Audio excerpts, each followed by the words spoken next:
ჩვენ ხშირად ესე გვემართება, ჩვენ კეთილი განწყობებით მოვდივართ ეკლესიაში და მიზანს ვცდებით, იმიტომ რომ მთავარს ვერ ვხედავთ, რას ვერ ვხედავთ მთავარს?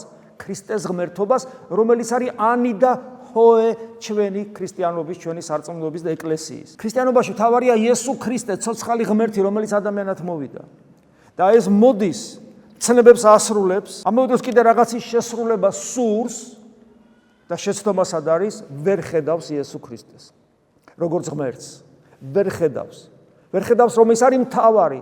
არაფერი სიკეთე არ მინდა, მე არაფერი სათნოება არ მინდა, არც მარადიული სიცოცხლე არ მინდა, არც სიყვარული არ მინდა, არაფერი არ მინდა. აბა რა გინდა კაცო? აქ რატომ მოხდა? იესო ქრისტე მინდა. ეს არის გონივრული და ერთადერთი სწორი პასუხი ქრისტიანისა. მე იესო ქრისტეს გარდა არაფერი არ მინდა. როგორ ბავშვი არ გინდა შენი შვილი, ჩემი შვილიშვილის გული იცით რატო სცემს? იესო ქრისტე როგორც ღმერთი არის იმისი გარანტი, რომ ისი გული ცემს და იმის გარანტიც არის, რომ ის თავის ძროზე მარადისობაში სამოთხეში სასუფეველში იქნება. ყველაფერი იესო ქრისტეა, ყველაფერი. ამ ადამიანის პრობლემა, უმთავრესი პრობლემა მდიდარი ჭაბუკის არის ეს. ყველაფრის გაკეთება უნდა. მზად არის ალბათ თავიც გაწიროს ყველაფრისთვის, თუ საჭირო იქნება. მარადილ სიცოცხლეს ეძებს, ზნეობრივია, კეთილშობილია, რელიგიურია, ღვთისწყალობა აქვს. კიდე მზად არის რაღაცები შეასრულოს.